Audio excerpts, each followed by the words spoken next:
हम लाते हैं top news, आपके फेवरेट टॉक शोज और अनलिमिटेड एंटरटेनमेंट सिर्फ यूट्यूब पर। अगर आपने अभी तक हमारा चैनल सब्सक्राइब नहीं किया तो अभी सब्सक्राइब करें और बेल आइकॉन को क्लिक करके हमारी लेटेस्ट वीडियोस के बारे में अपडेट जानें। सब्सक्राइब कीजिए और हम आपको लिए चलेंगे आपकी फेवरेट वीडियो की तरफ। मैं हूं मुनीज़े जहांगीर और आप देख रहे हैं प्रोग्राम स्पॉटलाइट। मैं इस वक्त बराह रास्त आपको ज्वाइन कर रही हूं यूनाइटेड नेशंस हेडक्वार्टर्स न्यूयॉर्क से, जहां पे यूरोपियन यूनियन और यूनाइटेड नेशंस ने मिलकर एक स्पॉटलाइट इनिशिएटिव लॉन्च किया था ताकि खवातीन तशद्दुद होता है उसका खात्मा हो। पाकिस्तान का वफ्द भी यहाँ पे आया हुआ है। हमने सोचा था कि इसके बारे में हम आपके लिए कुछ इन्फॉर्मेशन भी लाएंगे, इसके ऊपर एक प्रोग्राम भी करेंगे, मगर इस वक्त अंदरूनी हालात हैं, ये हमारी मजबूरी बन गई कि उसके ऊपर हम प्रोग्राम करें, क्योंकि अगर पाकिस्तान के अंदरूनी मामलात हल नहीं होते तो पाकिस्तान किसी तरीके से भी बैनुल अक़वामी सतह के ऊपर सही मायने में इसे अपने आप को रिप्रेजेंट नहीं कर पाएगा। तो नाजरीन, इस वक्त हमारे साथ हैं सेनेटर जावेद अब्बासी साहब, पाकिस्तान मुस्लिम लीग नून की तर्जुमानी करेंगे। उनके साथ तशरीफ रखते हैं इस्लामाबाद स्टूडियोज के अंदर ज़ियाउद्दीन साहब, पाकिस्तान के जाने माने सहाफ़ी हैं, तज्ज़िया निगार हैं। कराची से हमें ज्वाइन पीपल्स पार्टी के सीनियर लीडर नफीसा शाह साहिबा, और फोन लाइन से हमें ज्वाइन किया है पाकिस्तान तहरीक इंसाफ के नईमुल हक साहब, जो इमरान खान साहब के भी करीबी साथी हैं। सबसे पहले नईमुल हक साहब, आपसे ये पूछूंगी कि शरी रहमान साहिबा को पाकिस्तान पीपल्स पार्टी ने नामजद किया है लीडर ऑफ अपोजिशन सेनेट के अंदर। इस वक्त पाकिस्तान तहरीक इंसाफ का क्या फैसला होगा? क्या आप इनका साथ देंगे या अपना एक जो नुमाइंदा है उसको नामजद करेंगे? हम अपना उम्मीदवार खड़ा कर रहे हैं, सेनेटर आजम स्वाति, जो सेनेट में तहरीक इंसाफ की पार्लिमानी पार्टी के सरबराह हैं। वो हमारे उम्मीदवार होंगे। अपनी फैसला इंशाल्लाह कल तक होगा, क्योंकि हमारी गुफ्तशनीद जारी है फाटा और बलूचिस्तान के अरकान से। हम चाहते हैं कि उनका स्वाति साहब का अनाउंसमेंट मिले, हमारे जितने भी हलीफ हैं उनसे मशवरा हो जाए, उनसे गुफ्तशनीद हो जाए। इसके बाद हम अनाउंस करेंगे अपने उम्मीदवार को इस लीडर ऑफ द अपोजिशन की पोजीशन के लिए खड़ा करना। और ये एक तासुर बहुत ही गलत मुनीज़ा पैदा हो गया पाकिस्तान में कि पीपल्स पार्टी के साथ किसी किस्म का इलेक्शन का इत्तेहाद या अलायंस बन चुका है।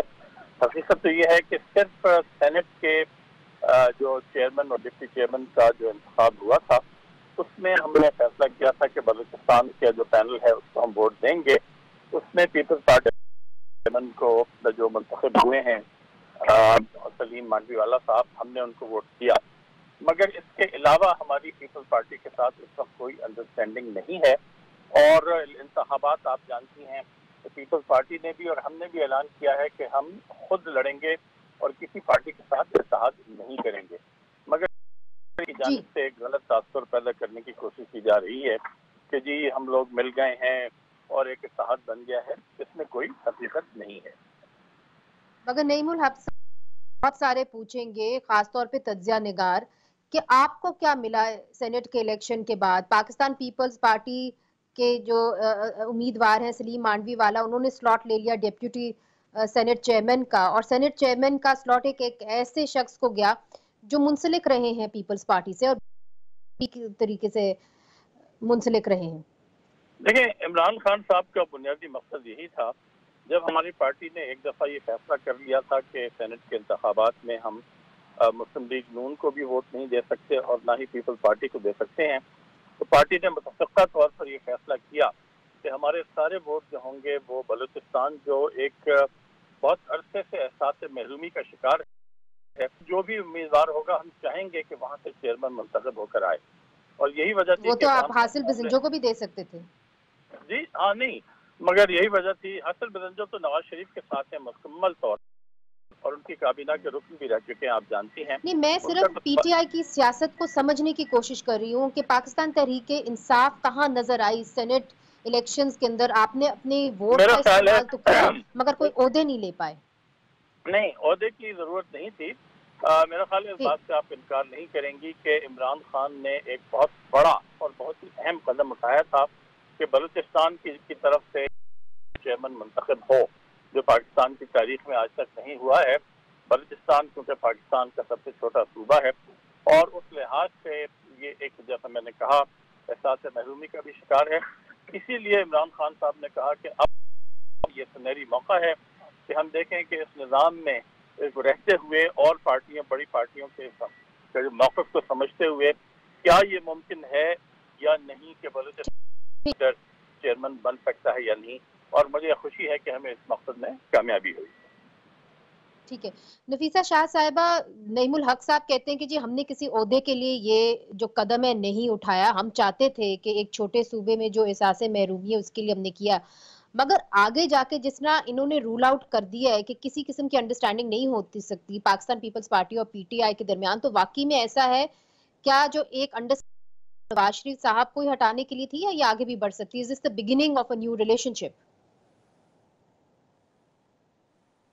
देखिए, पहले तो मैं शुक्रिया अदा करूंगी पीटीआई का। उन्होंने हमारे पीपल्स पार्टी के डेप्यूटी चेयरमैन को ना करते भी वोट कर, और यकीनन हम दोनों का एक जॉइंट मकसद था और उससे वो फुलफिल हुआ है कि हम एक बैलेंस मेंटेन करना चाह रहे थे पार्लियामेंट में, क्योंकि पार्लियामेंट को एक रबर स्टैम्प की तरह, स्पेशली लोअर हाउस को, जिसमें मैं खुद रुकन हूँ और मैंने खुद ये देखा है, एक्सपीरियंस किया है कि कितना स्लिपरी हाउस हो गया था, कि कोई वहाँ चेक्स एंड बैलेंसेस नहीं थे, कोई डिबेट नहीं होती थी, पर्सन स्पेसिफिक लॉज आया दिन आ जाते थे। तो उसके लिए ज़रूरी था एक जमहूरियत में एक बैलेंस लेके आना और फिर अपर हाउस में एक ऐसा रिप्रेजेंटेटिव आए जो फिर बाकी जो सूबे हैं, बिलखुसूस बलूचिस्तान, उसकी भी एक तरीके से अक्कासी करे और फिर जॉइंट अपोजिशन की भी उसमें अक्स हो, और ये सारी चीज़ जो है वो हुई है। आगे भी पीटीआई इस वक्त डिनाई करे, लेकिन आगे भी अगर जॉइंट एक मकसद होगा, मुल्क की इंटरेस्ट की बात होगी, इस मुल्क में जमहूरी तसलसल की बात होगी तो बातचीत तो ज़रूर हो सकती है। लेकिन हमें भी इस वक्त कोई शौक़ नहीं है कि हम पीटीआई के साथ जो है हर चीज़ में जाएं। ताहम हम ये ज़रूर उनको इस बात को बावर कराएंगे कि जो नॉमिनेट पीपल्स पार्टी ने किया है मैडम शरी रहमान, वो एक बहुत आला शख्सियत है, उनकी एक सियासत में जदोजहद है, उनका एक बहैसियत पार्टी के कारकुन भी प्रोफाइल है, और उसका वैसे भी मुल्क में एक प्रोफाइल है, जिससे मैं समझती हूँ कि सेनेट का हाउस जो है उसमें ऑपोजिशन का बेहतर किरदार हो सकेगा। बहरहाल ये चॉइस है, अपनी हिकमत अमली है, अपनी पार्टी है, जैसे भी वो आगे बढ़े, लेकिन अच्छा होगा कि यहाँ पर भी और एक खातून रुकन है, और पहली इसमें कोई शक नहीं, हम तो जो खवातीन है वो सामने आए और जमहूरी तरीके से आए, तो खवातीन आए, मर्द आए, हमें ये सभी चाहेंगे। जावेद अब्बासी साहब, आपकी जानिब आऊंगी, आप सेनेट के अंदर हैं, आप क्या समझते हैं कि लीडर ऑफ ऑपोजिशन क्या पाकिस्तान तहरीक इंसाफ बना पाएगी या पाकिस्तान पीपल्स पार्टी?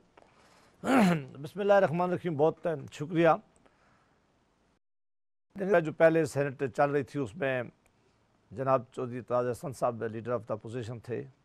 आज भी अद्दी तादाद जो है वो शायद पीपल्स पार्टी के पास ज़्यादा है, लेकिन चूँकि अभी रिसेंटली इन्होंने दोनों एक जमातों ने अनाउंस अलायंस तो ज़रूर किया है, हमको ये अलायंस से मुकर गए हैं और इनके लिए ये बात कहना शायद पब्लिकली मुश्किल हो गया। इसीलिए इन्होंने एक ऐसी जगह रिफ्यूज लिया जाके बलूचिस्तान के अंदर, क्योंकि इमरान खान साहब पब्लिकली कई दफ़ा कह चुके थे और उन्होंने कहा कि मैं किसी सूरत में पीपल्स पार्टी को वोट नहीं दूंगा, कुछ भी हालात हो जाए।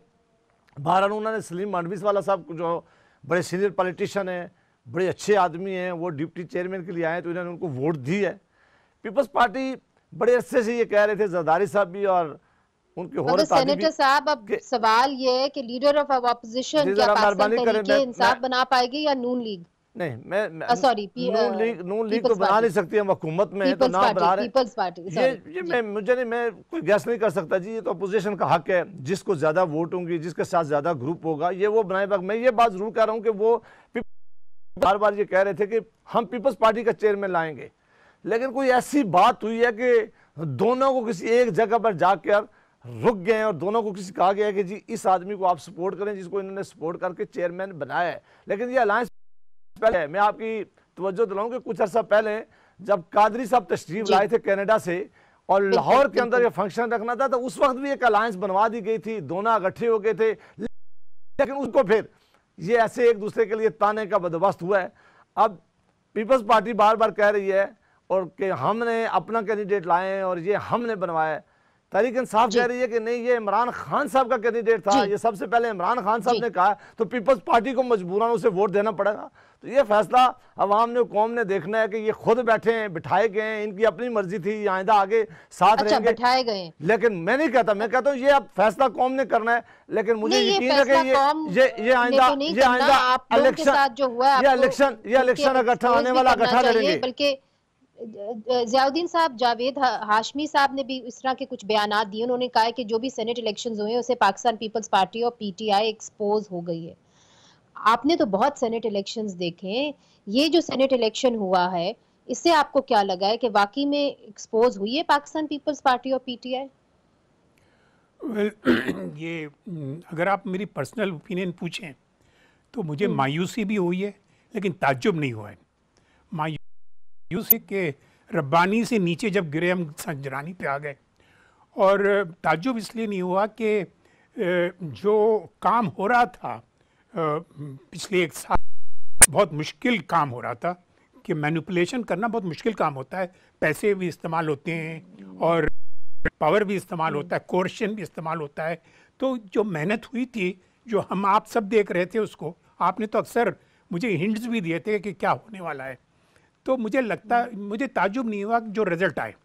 और जहाँ तक पीटीआई और पीपीपी का ताल्लुक़ है, मुझे लगता है कि एक तो खैर इन लाइटर मूड पीएमएल और पीपीपी पर पीटीआई की तकरीबन फ्यूचर ही ख़त्म कर दिए। वो इसलिए कि सेनेट में बैठकर या तो वो दोनों आपस में मिलकर हर इशू पे काम करें। अगर ये करेंगे काम तो दोनों अपने अपने वर्कर्स को बड़ा डिसअपॉइंट करेंगे, और अगर नहीं मिलते हैं तो पीएमएलएन का फ़ायदा होता है। तो ये क्योंकि जो नंबर्स गेम में 46 और 57 11 नंबर का फ़र्क है, और किसी भी वक्त किसी भी इशू पे ऐसी सिचुएशन बन सकती है जिसमें हुकूमत का फ़ायदा हो जाए। तो ये चूँकि ये दोनों आपस में अपनी अपनी पर्सनालिटी को बरकरार रखने, इंडिविजुअलिटी को बरकरार रखने के लिए वो कोशिश की कि ताकि वर्कर्स को मायूसी ना हो। तो ये है मसला, और सेनेट को चलाना। मगर जो अपर हाउस की बात कहा जाती है कि जी अपर हाउस एक चेक एंड बैलेंस होता है, फेडरेशन को रिप्रेजेंट करता है, जिस तरह से ये इलेक्शंस हुए हैं, आप समझते हैं कि ये हाउस एक चेक एंड बैलेंस रख सकेगा और रिप्रेजेंट कर सकेगा फेडरेशन को? जिस आइडिया से आप ये पूछ रहे हैं कि चेक एंड बैलेंस रख सकेगा, उससे तो नहीं होगा, लेकिन जो आपस में ये लड़ेंगे उसकी वजह से सेनेट में होगा। क्योंकि एक तो चेयरमैन जो हैं वो तकरीबन ना तजुर्बेकार हैं कम्प्लीटली। ज़ाहिर है कि बैकअप तो होगा ही, उनके पास सेक्रेटेरिएट है, लेकिन ये टोटली नाबलद हैं इन्हें कवानीन से, रेगुलेशन से, कॉन्स्टिट्यूशन से। मैं नहीं समझता कि इनकी कोई अंडर ग्रास्प इनकी है। तो उसकी वजह से ये मुझे लगता है कि पॉइंट ऑफ ऑर्डर ही को रोक नहीं पाएंगे। मेरा एक सवाल है छोटा सा, कि अगर काइंडली आप इजाजत दें, नफीसा शाह साहिबा भी बैठी हुई है और नहीं मुलाक, कि सबसे बेस्ट प्रपोजल पीपल्स पार्टी की ये थी कि जब हमने कहा कि रजा रबानी साहब को लिखा, जिस तरह उन्होंने इस हाउस को चलाया, जिस तरह उन्होंने इस हाउस की इज्जत बनाई है, जिस तरह उन्होंने फेडरेटिंग यूनिट की बात की है, तो क्या अच्छा ना होता कि अगर पीपल्स पार्टी उनसे खफा भी थी तो मुल्क के लार्जर इंटरेस्ट में रजा रबानी साहब को ले आती। संजरानी को आपने प्रेफर किया ओवर रजा रबानी, जो आपके इतने पुराने कारकुन हैं और इतने एक्सपीरियंस्ड लीडर हैं?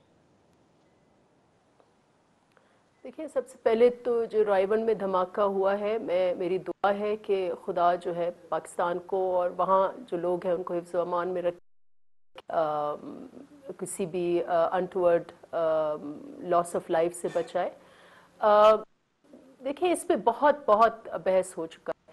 पहली बात तो ये कि क्या आप समझते हैं कि जो इस वक्त हुआ है वो मुल्क के मफाद में नहीं हुआ, और रजा रबानी का जो नॉमिनेशन था वो आफ्टर ऑल, रबानी को जब पहली दफ़ा नॉमिनेट किया गया था वो असद जरदारी साहब किया और पाकिस्तान पीपल्स पार्टी ने किया। क्या वजह थी कि मियाँ साहब ने अपने कैंडिडेट को शो नहीं किया, नॉमिनेट नहीं, और पीपल्स पार्टी का कैंडिडेट विदाउट नेमिंग हिज, या अगर आपको इतना इंटरेस्ट था ये बैकडोर नेगोशिएशन होती हैं, तो उन्होंने ये गेम खेला और प्रिया की। देखिए, जब एक खेल खेला जाता है और सियासत में भी ऑफ कोर्स, तो कैप्टन को पता होता है कि कौन सा प्लेयर जो है उसकी क्या नौयत है, उसको किस वक्त लेके आना है। और दिस इज लाइक सेइंग कि इंडियन कैप्टन जो है वो पाकिस्तान को बताए कि अब आपका ओपनिंग बैट्समैन ये होगा। देखिए, पस मंजर और टाइमिंग है। शायद जिस वक्त वो पार्टी आखिरी दिन तक भी, आपको शायद पता हो कि आखिरी दिन तक भी चले, और पार्टी में भी दोनों ओपिनियंस थे, लेकिन एक जब कंसल्टेशन होती, पार्टी को पता होता है कि किस वक्त कौन सा आपका जो नॉमिनी है वो उसकी जरूरत आपको पड़े। हो सकता है जरदारी साहब के पास और चेयरमैन साहब के पास रजा रब्बानी साहब के लिए कोई और रोल हो जो इलेक्शंस में वो प्ले करता है। इलेक्शंस के वो पाकिस्तान पीपल्स पार्टी के कारकुन हैं, और एक ओहदे के सिर्फ वो नहीं है कि बस सेनेट का चेयरमैन ही होना था और कोई नहीं हो सकता। उन्होंने as a deputy chairman party में सर्व किया है, उन्होंने एज अ सेनेटर पार्टी में सर्व किया है, और आगे उनके लिए एक विजन रखती है पार्टी को कहने के लिए। मुझे बड़ा अफसोस हुआ जब ज़ियाउद्दीन साहब ने मुझे बड़ा अफसोस हुआ कि जब उन्होंने कहा कि रब्बानी से गिर कर, देखिए आप इस वक्त ठीक है संजरानी अनटेस्टेड है, अनट्राइड है, लेकिन आप उसको डिमेंड कर रहे हैं विदाउट नोइंग कि वो गिरकर, क्या ज़ियाउद्दीन साहब कुछ कहना चाह रहे हैं? बहैसियत चेयरमैन सेनेट आप उनको ऐसे अंडरमाइन करके, और आप ये अस्यूम कर रहे हैं कि यहाँ जिस दिन सेनेट इलेक्शंस हुए क्या उधर हॉर्स ट्रेडिंग हो रही थी, किसी ने देखा? और आप हुकूमत अरकान से पूछे ना जो हासिल और ये खट्टर साहब जो रोड हो रहे हैं कि उनके अपने रैंक्स में के जो है वोट ऑपोजिशन की पैनल को पड़े हैं। एक जमहूरी अमल हुआ है, और पीछे यही लोग जो अभी नून को अपोज कर रहे हैं ये इनके मिनट्स में थे, यही लोग हैं ना, कोई बाहर से तो लोग नहीं कोई एस्टैब्लिशमेंट करके आई है। क्या हासिल बिजेंजो की, मुझे पार्टी बताएं, हासिल बिजेंजो की नेशनल पार्टी कितनी एंटी एस्टैब्लिशमेंट है? से कह सकती हूँ वो उतनी ही प्रो एस्टैब्लिशमेंट है जितना आप लोग अक्यूज कर रहे हैं कि इस ग्रुप को अगर प्रो एस्टैब्लिश, लेकिन अगर चले प्रो एस्टैब्लिशमेंट है भी, अगर उन्होंने वोट के लिए एक मकसद हासिल किया है, और दोनों ऑपोजिशन जमातों ने, क्योंकि हम सबका जॉइंट इंटरेस्ट था कि एक बैलेंस जाए पार्लियामेंट में, पार्लियामेंट का जो हशर किया हुआ है, आपने देखें जो स्पीकर की कल जो तजलील हुई है वोट के, उसने वॉकआउट किया है। कहीं आपने देखा है साहिबा यहाँ पे बात कुछ और हो रही है, यहाँ पे तो पिन पॉइंटेड इल्जामात लगाए जा रहे हैं कि एक आर्मी ऑफिसर ने इन इलेक्शंस को मैनिपुलेट किया है, यहाँ तक इल्जामात लगाए गए हैं और अचकजई साहब ने लगाए हैं, बहुत से तज्जिया निगार इल्जामात लगाए हैं कि आरओ इलेक्शंस ने मैनिपुलेट किए हैं। नो, तो पिछली इलेक्शन में हम कह रहे हैं अभी भी कि आरओ इलेक्शंस ने मैनिपुलेट किया है। आपके जो लास्ट जब पीपल्स पार्टी तो मुस्लिम लीग नून ने फॉरवर्ड ग्रुप की खुशी में बनाए रखा हुआ था। पीएमएलक्यू के लोग तोड़ के उन्होंने 5 साल हुक्मरानी की है, उसकी क्यों नहीं बात होती? आज सबको याद आई है एस्टैब्लिशमेंट। मुझे नहीं पता कि क्या इतना कोई क्या एस्टैब्लिशमेंट का नाम नहीं लिया कि संजरानी साहब हो गए तो रोना धोना साहब कह रहे हैं, और मुझे हैरत है कि मैंने एस्टैब्लिशमेंट का नाम नहीं लिया। जर्नलिस्ट जो है, देखिए नफीसा साहिबा उन्होंने नहीं लिया, लेकिन एक रेटोरिक बन गया है।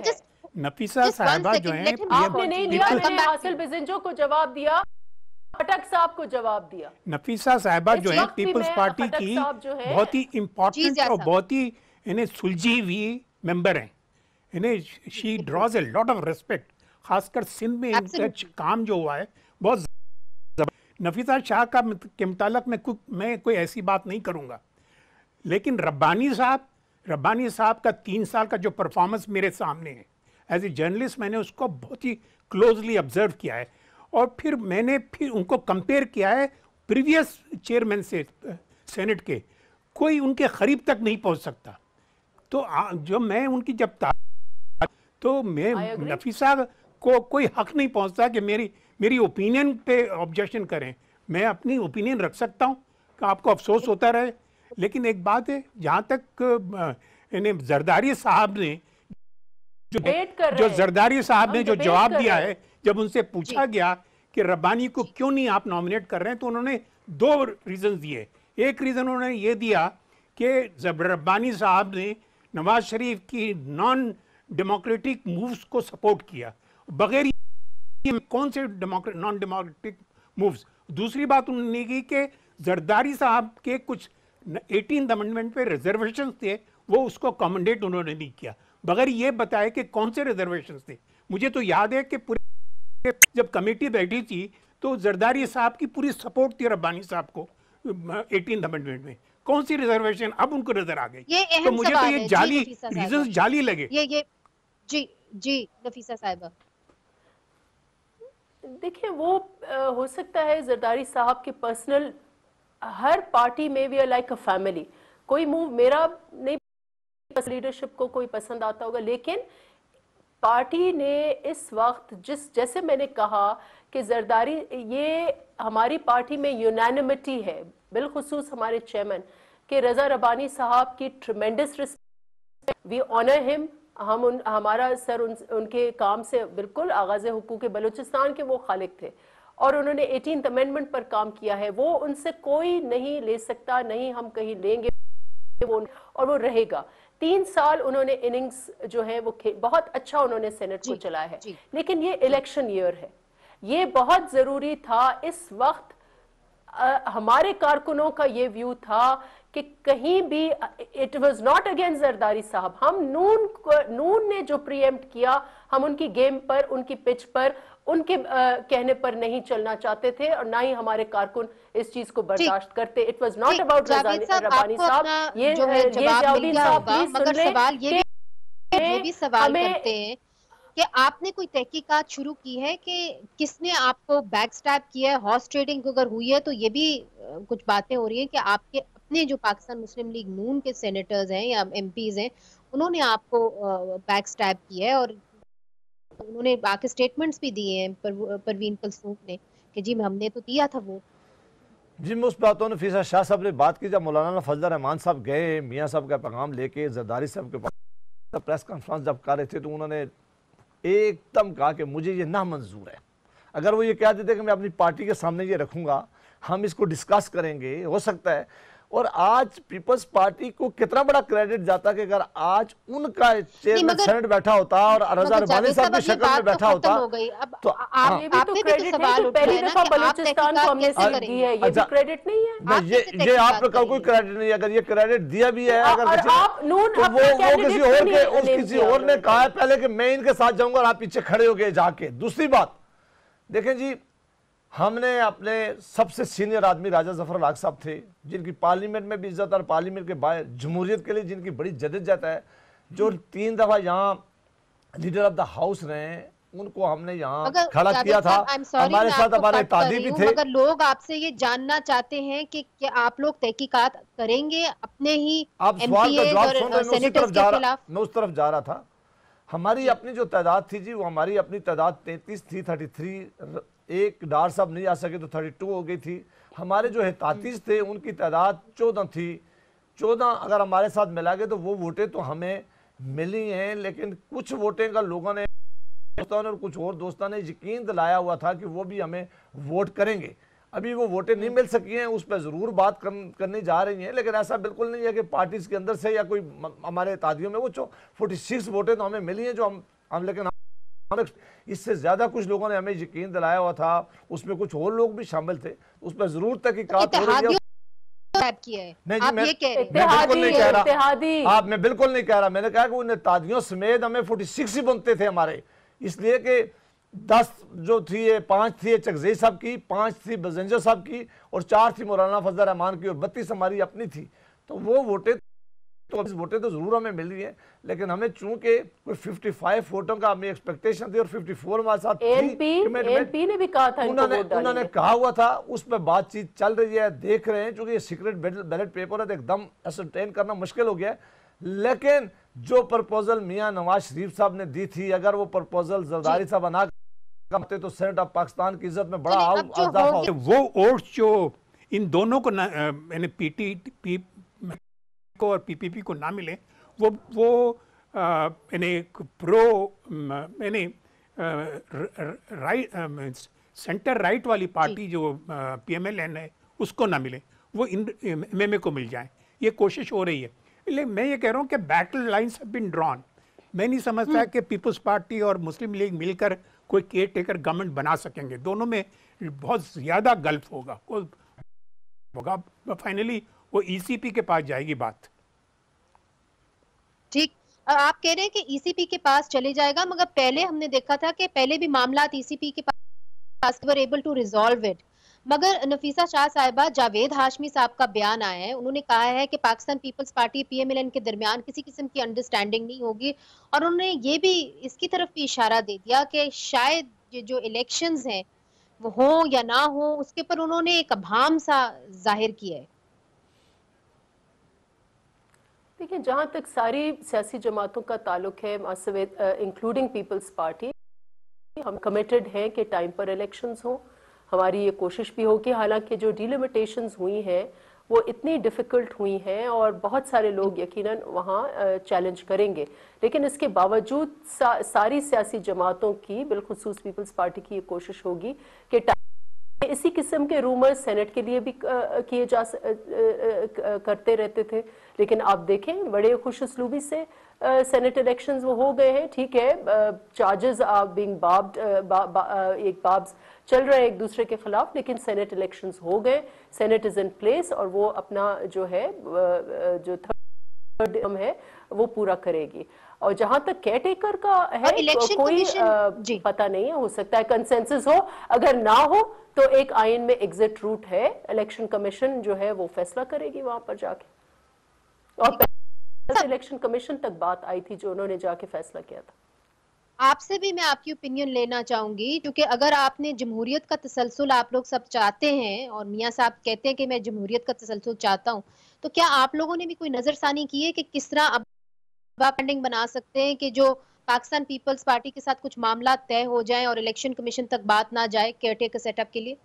देखिए जी, हमने तो सबसे बड़ी बात शुरू कर ली थी सेनेट ऑफ पाकिस्तान में, बावजूद इसके एक बीटरनेस आ गई थी, बावजूद इसके जरदारी साहब ने लाहौर के एक जलसे में बहुत सख्त अल्फाज इस्तेमाल किए थे।